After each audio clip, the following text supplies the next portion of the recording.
It's hard to forget the image of the tall, sharp-eyed cowboy Lucas McCain, the fearless father with a customized Winchester rifle in The Rifleman, one of the most beloved Western series in American television history. But behind that iconic role was Chuck Connors, a man whose real-life journey was just as compelling and often more heartbreaking than anything scripted for the screen. From rising as a rare dual-sport athlete in America's toughest era to becoming a symbol of strength on the small screen, Connors carried with him both greatness and grief. It is known that Chuck Connors hid many secrets in his challenging life, and today we will reveal them to you. But what secret did he carry to his final days? One so personal, it remained buried until after he was gone. If Chuck Connors ever left a mark on your childhood memories, don't forget to leave a like as a quiet tribute to the legend. Before the world saw a cowboy with a rifle and a righteous stare, before the name Lucas McCain echoed through living rooms across America, there was simply Kevin Joseph Aloysius Connors, a tall, thoughtful boy walking the weary streets of Brooklyn during one of the most unforgiving chapters in American history.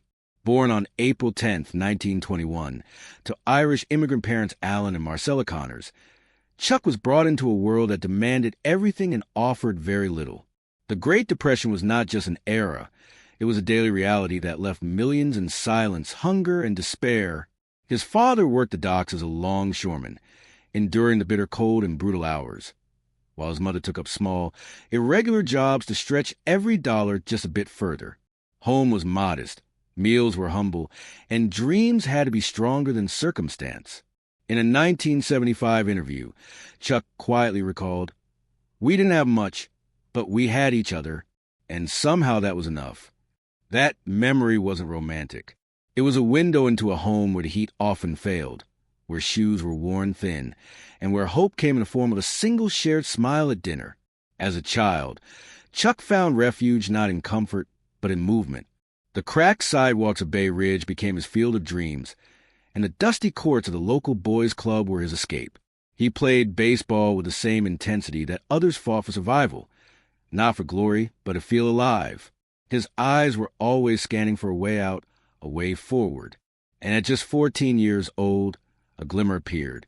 His athleticism, raw, untrained, but undeniable, caught the attention of talent scouts. He was offered a scholarship to Adelphi Academy, a private school that stood in stark contrast to everything he knew. "I never felt like I belonged," he later admitted, "but I knew I had to make it count." It was a painful paradox being the poor boy among privilege, carrying the weight of expectation and the fear of not being enough. But Chuck carried it with quiet pride. At Adelphi, he excelled not just in one sport, but in many: baseball, basketball, football, track. He was tireless. Every swing of the bat, every drop of sweat was a step further away from poverty. And yet, even as he rose, the shadows of where he came from never quite left him. "Sometimes I'd sit alone after practice," he said in a rare 1981 reflection, "just thinking how lucky I was and how scared I was to lose it." That fear, that fire, stayed with him. It burned behind his calm eyes and steady posture. It gave him the edge that would later define Lucas McCain, a man who knew pain but never spoke of it. Looking back, the real tragedy wasn't just how hard life was. It was how quietly it hurt. Chuck never dramatized the beginnings, but anyone who listened closely could hear it. The heartbreak of a childhood spent wanting, the cruel quiet of dreams too big for the walls of a working-class apartment. But somehow, he turned all that hardship into fuel. The boy from Brooklyn didn't just survive. He prepared. Every sprint, every silent prayer, every late night with an empty stomach built the foundation of a man who would one day stand tall in the American mythos. He didn't come from privilege. He came from persistence. And that made all the difference. When you grow up with so little, even a small gift can feel like a miracle. For Chuck, that gift was motion: running, catching, jumping, throwing. Sports weren't just fun, they were his way out, his voice in a world that seldom listened. By the time he reached Seton Hall University in the early 1940s, Chuck was no longer just surviving. He was thriving. Tall, agile, and driven, he played both basketball and baseball, earning respect from teammates and scouts alike. His nickname, Chuck, came from his trademark call to teammates, Chuck it to me, a phrase shouted with the kind of hungry energy that would one day define him. But behind the smiles and stats was a boy still running from poverty, from fear, and from the thought that it could all vanish in a moment. And in many ways, it did. In 1946, Chuck joined the Boston Celtics during their inaugural season. Standing at 6 feet 5 inches, he was one of the tallest men on the court and made history as the first NBA player to shatter a backboard during a game. His physical presence was undeniable, but fame didn't follow. He played just 49 games and averaged 4.5 points per night. It wasn't failure, but it wasn't the future he imagined. Less than a year later, he walked away from the Celtics. Not because he wanted to, but because he believed baseball held a greater promise. That belief would soon break his heart. On May 1st, 1949, Chuck Connors finally made his major league debut with the Brooklyn Dodgers. For a boy from Bay Ridge, wearing that uniform was a dream come true. But fate can be cruel. He played just one game, hit into a double play, and was sent back to minors before he had a chance to breathe.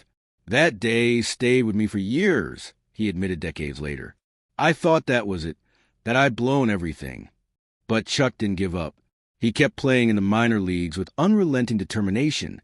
Montreal Royals, Los Angeles Angels, wherever they'd take him. In 1951, he got another shot, this time with the Chicago Cubs. He played 66 games, hit 2 home runs, and held a .239 average. It wasn't enough to make him a star, but it was more than most ever achieved. He wasn't just playing for stats. He was playing for dignity. Every swing of the bat was a battle against a voice inside that said he wasn't good enough. In the quiet corners of clubhouses and motel rooms, Chuck began to feel something shift. Maybe the dream he'd chased his whole life wasn't meant to last. Maybe the field wasn't where he'd make his mark. I love the game, he said in a 1981 interview, but I started to realize maybe the game didn't love me back. That realization didn't come with bitterness. It came with clarity and the courage to pivot. And it was in that unexpected space between broken dreams and blind hope that Hollywood found him, playing for the minor league Los Angeles Angels in 1952. Chuck hit a towering home run that caught the eye of a casting director in the stands. He wasn't looking for an actor, but he saw something in Chuck's stance, his presence, his face. Days later, Chuck Connors, former NBA player, MLB hopeful, and Brooklyn kid, was standing inside MGM Studios being offered a screen test. It wasn't the dream he had asked for, but maybe, just maybe, it was the one he needed. Sometimes, the greatest turns in life begin with a bruise. In 1952, Chuck Connors was still chasing what remained of his baseball dreams, playing for the minor league Los Angeles Angels.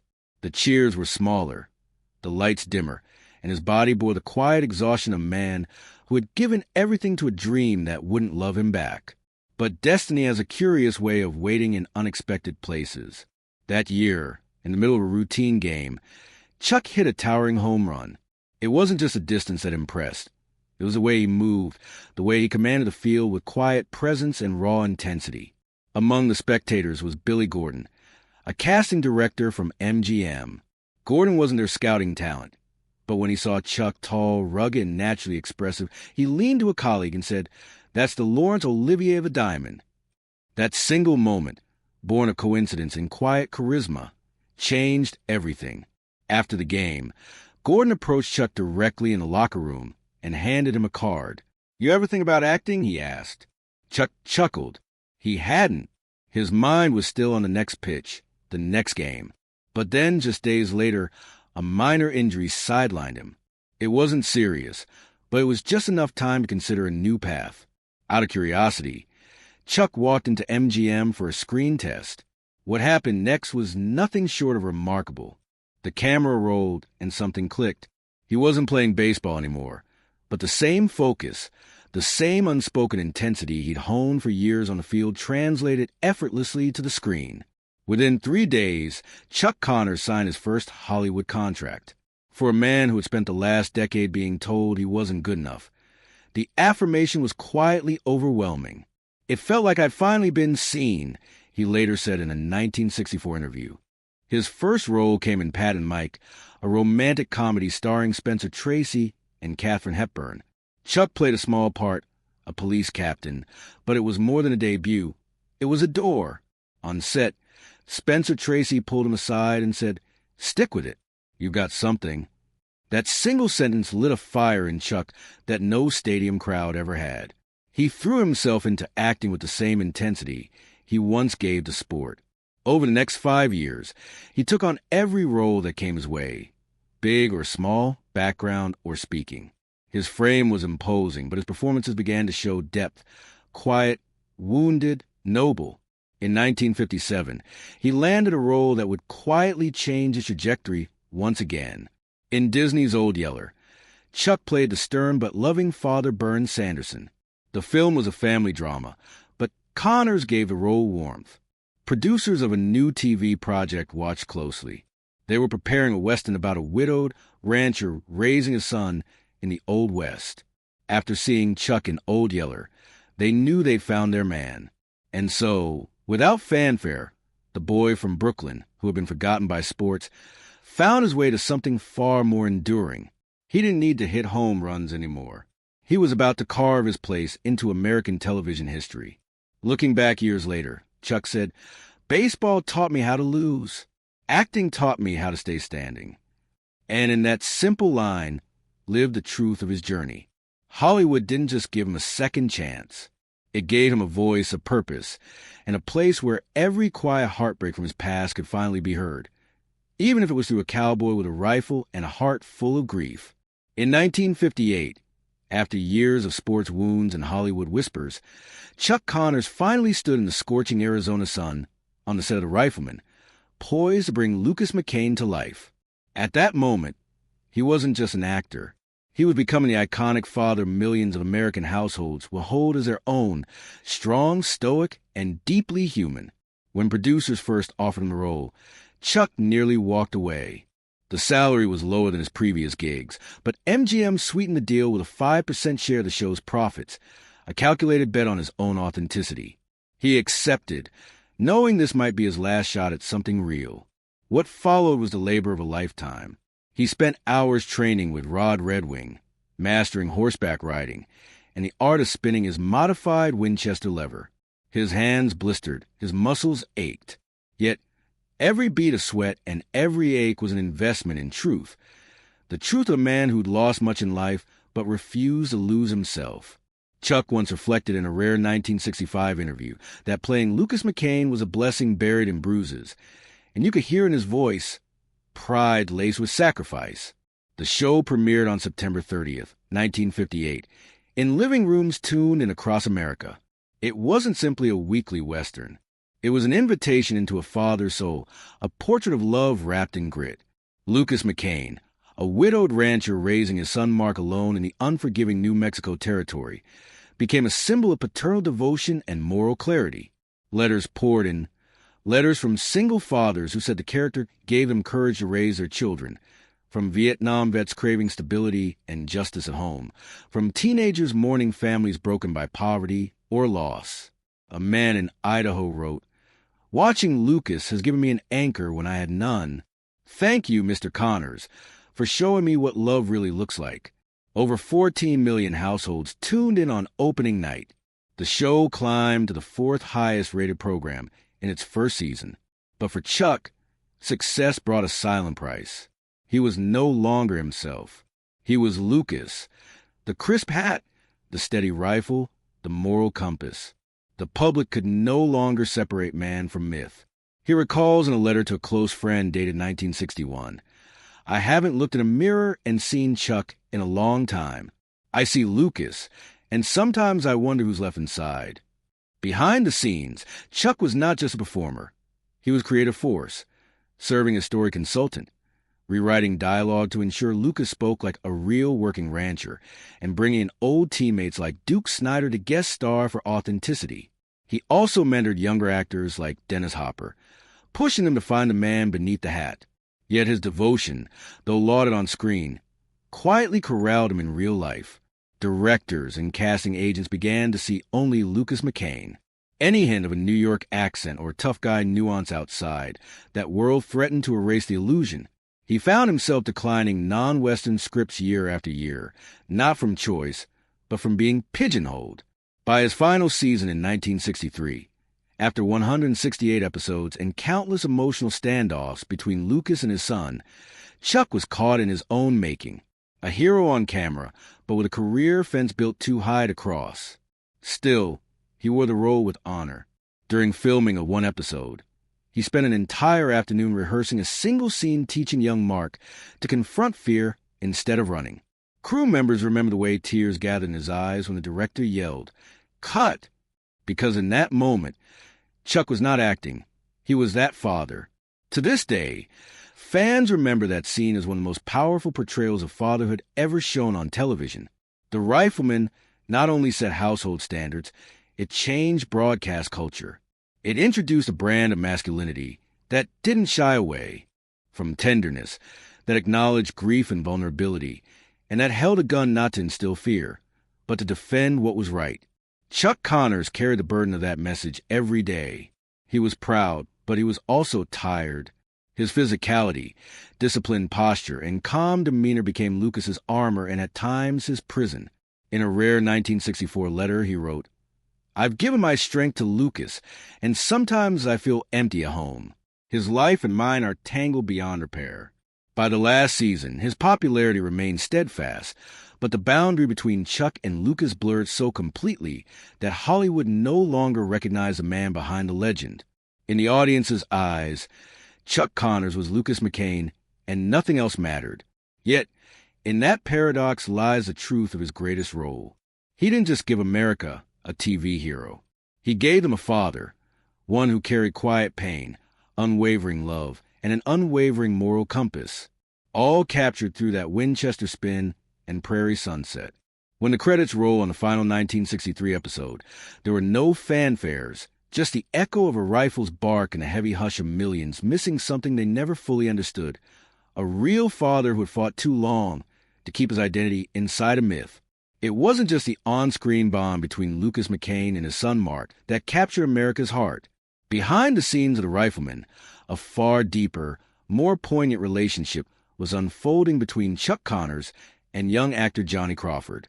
What started as a casting decision blossomed into a lifelong friendship that would endure decades, trials, and finally tearful goodbyes. He wasn't just a co-star. He was a real father to me, Johnny would later say, his voice trembling with grief at Chuck's funeral in 1992. That one sentence, raw and unrehearsed, said more than 1,000 scripted scenes ever could. From the very beginning of filming in 1958, Chuck took Johnny under his wing. Off camera, he wasn't just a mentor in acting, but in life. Chuck would invite Johnny on weekend camping trips where they would sit by the fire, tell stories, and talk about things far beyond Hollywood. Johnny once recalled, "He taught me how to fish, how to saddle a horse properly, but more than anything, he taught me about being a man." Their shared moments were not for the cameras, and perhaps that's why they meant so much. On set, Chuck made sure Johnny never felt like a subordinate. When the cameras stopped rolling, he would take Johnny to baseball games, even introducing him to his former teammates. Chuck, who had lost the dream of a sports career, found a kind of redemption in mentoring a young soul who looked up to him like a father. As The Rifleman progressed, so did the emotional complexity of their scenes. The tender glances, the protective arms, the gentle discipline. These weren't just well-acted moments. They were reflections of a real relationship that had grown behind the curtain. Many crew members noted that Chuck's demeanor would soften around Johnny. It was like watching a real father and son, one cameraman said. And in many ways it was. But the bond was most deeply revealed decades later, when the cameras had long stopped rolling. At Chuck Connors' funeral in November 1992, Johnny Crawford stood before the crowd of mourners, barely able to speak. Chuck was more than Lucas McCain. He was the man who made me feel safe when I was scared. He was there when I lost my first pet. He cheered for me louder than anyone when I got my high school diploma. I didn't just lose a friend. I lost a father. This was no publicity act, no Hollywood drama. This was love, pure, painful, and irreplaceable. In a town where relationships often flicker and fade, theirs endured. It was not built on fame or contracts, but on shared meals, whispered advice, and silent understanding. Chuck Connors may have played America's favorite dad on screen, but to Johnny Crawford, he lived that role every single day. This part of Chuck's life story, so quietly profound, adds a dimension to his legacy that no Emmy nomination or fan letter ever could. In a career often marked by dramatic highs and painful lows, the bond he forged with Johnny remains one of the truest, most lasting achievements of his life. And perhaps for those who still rewatch The Rifleman late at night, that invisible thread between fiction and truth is what makes the story endure and makes our hearts ache just a little more. But as the applause for The Rifleman faded and the cameras went silent, a new battle began, one not scripted but all too real. For Chuck Connors, the very success that had catapulted him into American living rooms night after night became the cage that confined him. By the end of the show's 168-episode run, Chuck was no longer seen as an actor. He was Lucas McCain. And that, ironically, was a problem. Typecasting, a word that sounds clinical, but in Hollywood, it can feel like a life sentence. Chuck found himself drowning in offers to play more cowboys, more rugged heroes, more versions of the same man he had already embodied to perfection. He turned down 8 Western TV pilots within just 2 years of The Rifleman ending. "I didn't want to spend the rest of my life in the saddle," he once said. But breaking free wasn't easy. He tried. He really did. In Branded, 1965 to 66, he played a disgraced cavalry officer trying to clear his name. The role was complex, brooding, far removed from Lucas McCain's unshakable integrity. Then came Roots, 1977, where Chuck took on perhaps his most jarring role yet, a brutal slave owner. The performance was chilling, unflinching, and it earned him an Emmy nomination. But for many viewers, it was too hard to separate the man they loved from the man he now portrayed. The shadow of McCain loomed large. Even in sci-fi like Soylent Green with Charlton Heston, Chuck couldn't fully escape the perception. Casting directors whispered, "Too Western, too McCain." And behind his quiet steel blue eyes, the man himself began to doubt. In a 1979 interview, he admitted, "Sometimes I wonder if Lucas was a blessing or a curse. He gave me everything but took away so much." It's a brutal paradox to be loved so deeply for one role that it swallows every other part of your craft. For Chuck Connors, the weight of being America's favorite father wasn't just an honor. It was a burden, one he carried with pride, but also perhaps with quiet ache that never truly faded. Behind the curtain of Hollywood charm and the strong, morally upright image of Lucas McCain, Chuck Connors was a man carrying the weight of a private life far more turbulent than the character that made him famous. He wasn't just a television hero. He was also a man who endured the emotional wreckage of 3 broken marriages, each one unraveling more of the carefully curated image he projected to the world. While he portrayed America's ideal father on screen, Connors' real-life relationships were often stormy, strained, and marked by heartbreak and controversy. And perhaps what hurts the most is not just the contrast, but how long it took the world to see the truth. His first marriage to Elizabeth Riddle in 1948 began during his minor league baseball years in Canada. Together, they had 4 sons and, for a time, embodied the ideal post-war American family. Photos from those years show them smiling at picnics, visiting ballparks, posing for Christmas cards. But behind closed doors, Chuck's compulsive infidelity had already begun to corrode that picture-perfect life. Hollywood insiders whispered about his flirtations with co-stars, his late nights out, and the secretive phone calls that Elizabeth pretended not to notice. "I was married to the character he played, not the man he became," she reportedly told a friend in the early 60s. By 1962, their marriage disintegrated under the weight of emotional betrayal. Just 1 year later, Chuck remarried, this time to Carmela Devi, an Indian actress he met on the set of Geronimo. The union shocked Hollywood. An interracial marriage at the height of racial tension in America was headline material, and Chuck initially embraced the attention. But what the tabloids didn't print were the quiet fights, the emotional distance, and the whispered rumors of physical altercations. Colleagues described the dynamic as mercurial, at times romantic and devoted, other times ice-cold or cruel. Carmela's friends later shared that she often felt more like a prop in Chuck's public narrative than a partner in life. After their divorce in 1972, Chuck drifted into bachelorhood until, in 1977, he married Faith Quabius, a former Playboy bunny who was more than 3 decades younger. This pairing raised eyebrows even in a permissive industry like Hollywood. They married quickly and lived lavishly. But those close to Chuck noticed something unsettling: his disregard for boundaries, his flashes of temper, and a growing sense that the fame he once controlled now controlled him. The marriage collapsed in under 3 years. Rumors swirled of psychological manipulation, erratic mood swings, and whispered threats. Chuck, once a symbol of calm strength on the Rifleman, seemed increasingly haunted off-screen. These broken marriages painted a sobering picture. While Lucas McCain was the embodiment of loyalty, honor, and emotional steadiness, Chuck Connors was often impulsive, distant, and caught in cycles of sabotage.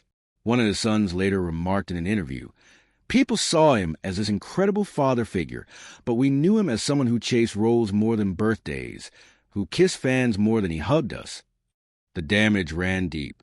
Chuck's relationships with his children became strained. He missed graduations, birthdays, even hospital stays. One son reportedly stopped speaking to him for years. The warmth he displayed on set, the reassuring arm around Johnny Crawford's shoulder, the fatherly smile, was rarely seen in private. Instead, his family saw a man consumed by his legend, trapped by his expectations, and unable or unwilling to open the door to vulnerability. Friends noticed a dichotomy.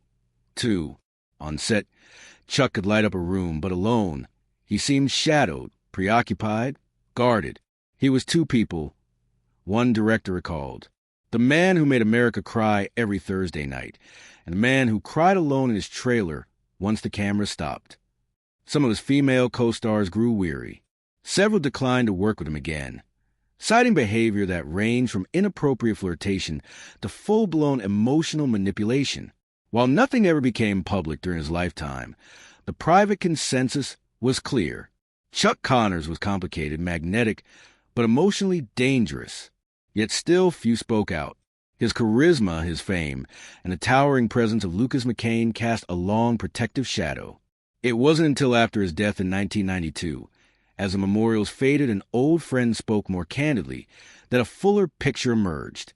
The icon America adored had lived a life riddled with contradiction. His greatest role had become his heaviest burden, and his loved ones, those who lived beyond the reach of the cameras, were often left behind in the shadows. Chuck Connors' story forces us to look deeper into the nature of fame, family, and identity.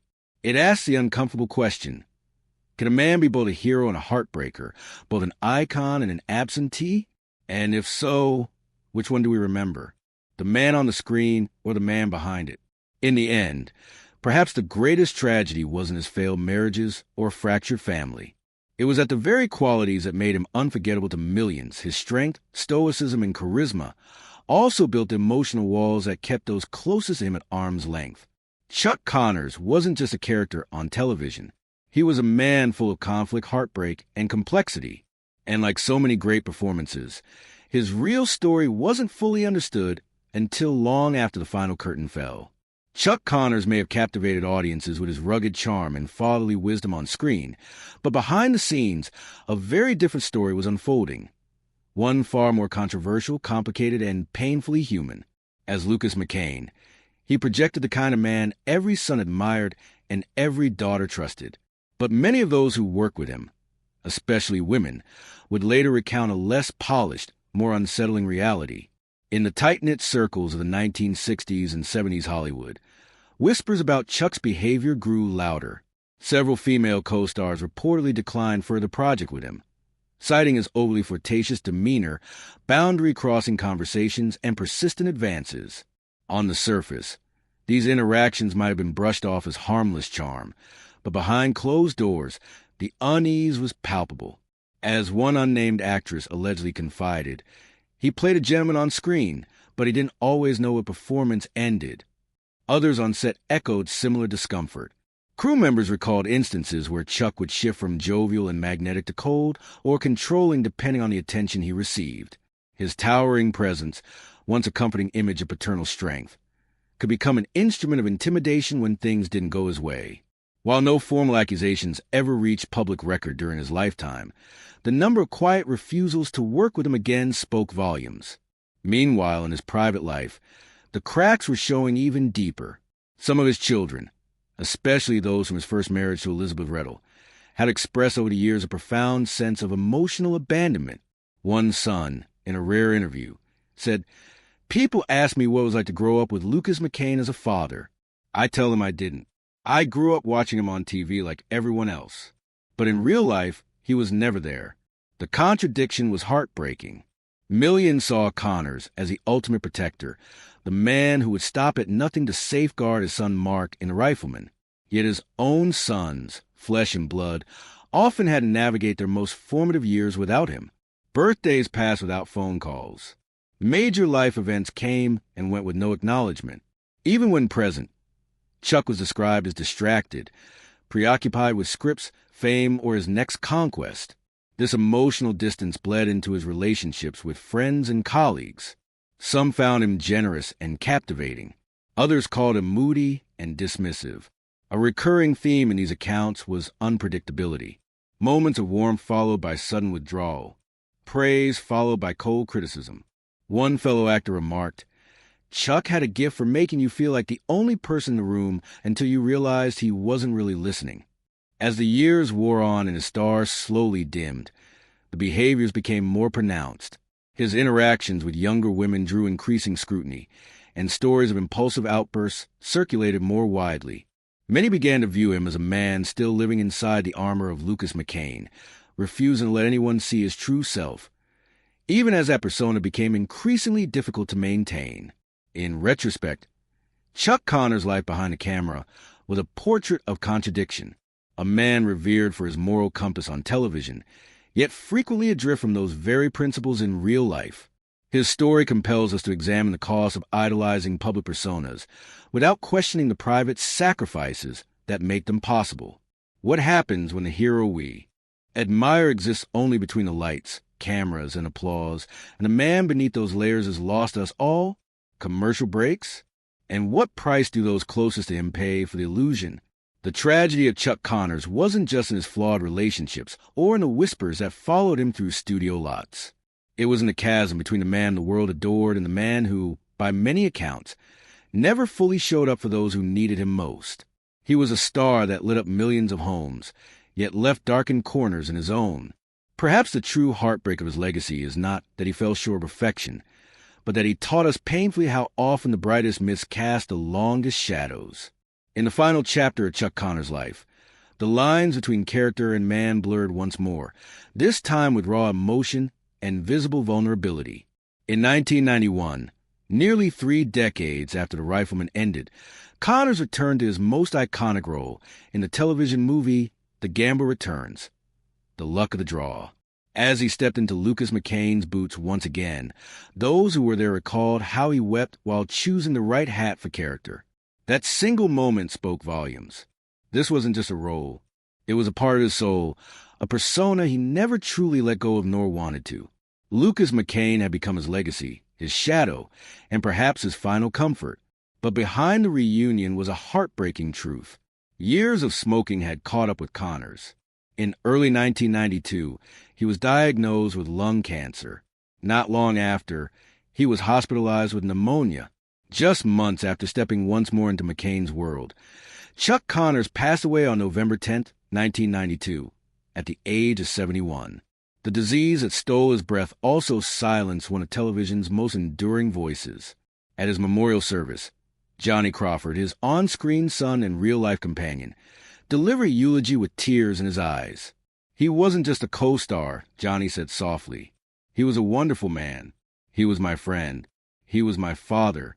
Those words echoed the sentiments of millions who had grown up watching The Rifleman, who had turned to Lucas McCain as a beacon of strength and moral clarity in a changing world. Chuck Connors was not a perfect man, but his impact was undeniable. In 1984, he received a star on the Hollywood Walk of Fame, an official mark of his contributions to the entertainment world. Yet his truest legacy lives in hearts, not plaques. For generations, he embodied the ideal father figure, the frontier moralist, the man who stood tall in the face of injustice. The image of Lucas McCain walking beside his son Mark through the dusty trails of New Mexico became more than television. It became memory, myth, and meaning.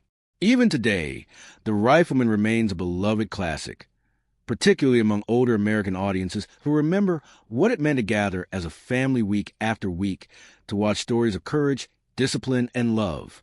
Chuck Connors gave them more than a character.